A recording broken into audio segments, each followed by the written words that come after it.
Well, here exists an odd anime, released in an Anime Legend box set, much like a lot of our old favorites. I have to say, I have mixed opinions and feelings about this one. Cartoon Network definitely was banking on this and Wint Hunter Robin to give them the fame that Full Metal decided to give them some years later, and evidence of this was the amount of hype and disappointment. Although not as big, there is a cult following and an awesome soundtrack. So, without saying, the music is absolutely amazing, complementing the haunting and beautiful tone of the show, and wishing not to say anything bad about the show, I would recommend buying the CD over the whole series. The animation was good and definitely made characters look individual. Again, we run into the problem of great potential and awesome animation with a plot that just gives me a migraine. Voice acting was spot on. Welcome our dear friend Johnny Young Bosch back again from Trigun, and the guy who does the voice of Tai from Digimon.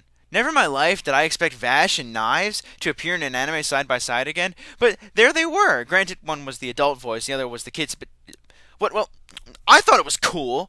Now to move on to the anime itself. Okay, well, the plot is very, very confusing and gets convoluted very easy. By convoluted, I mean it makes Legacy of Kain look like a 2-year-old's pop-up book. Apparently, we are in some alternate world, or in the future, or in the past, or oh fuck it, it doesn't really matter. In this thing world stuff, wolves have the ability to look like humans because apparently at some point wolves did something rather naughty besides eating deer and babies and were hunted down despite what it might do to the environment. Mankind itself is settling on hard times as we are under the rule of random noblemen who rose to power. It has that very distinct feeling of future medieval that is often tried out. Well, in this case, I can really excuse it because it all actually fits pretty well, and is explained, thank God, almost never in flashback. Wolf's Rain shines in its ability to show us its history through actual dialogue. However long it might be, I prefer this to random flashbacks in an irrelevant character's past. Naruto. Okay, well, you're probably wondering when I'm going to get to the characters. Well, honestly, I really don't think I am. Okay, they seem deep and they have a lot of backstory, but their past and definition rarely have anything to do with their current action. They are very two-dimensional, but with a lot of sparkles and paint thrown on them so they look 3D. This normally would be a huge complaint with me, but it's actually just a nitpick. The sparklies actually distracted me enough that I didn't notice until the series was over. So if I didn't give a shit, neither should you. They're wolves dressed up as humans. How much more depth do you want beyond that? Anyway, I've spent a long time talking about the plot, but I'm honestly not even done. Everybody and their mother is out to get this flower girl.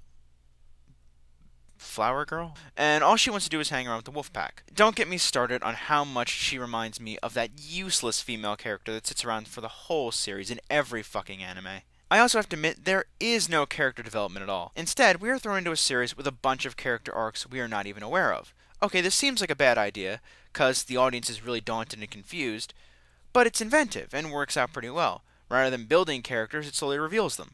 That was unique and hard to pull off as well as it did. It accomplishes its goal, which is more than I can say for This Ugly Yet Beautiful World, or even Trinity Blood.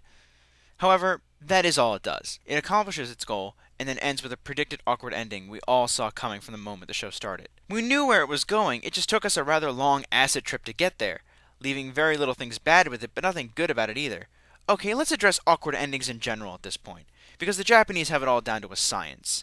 In certain animes, this kind of thing works. I can't expect something like Eva to end with little tidbits about Shinji growing up to be Senator Robert Blutowski. But with animes like Mabraho and Wolf's Rain, there needs to be some closure. I followed these characters through a series that felt like what would happen if I took 20 pounds of mushrooms at a medieval LARP right before Christmas.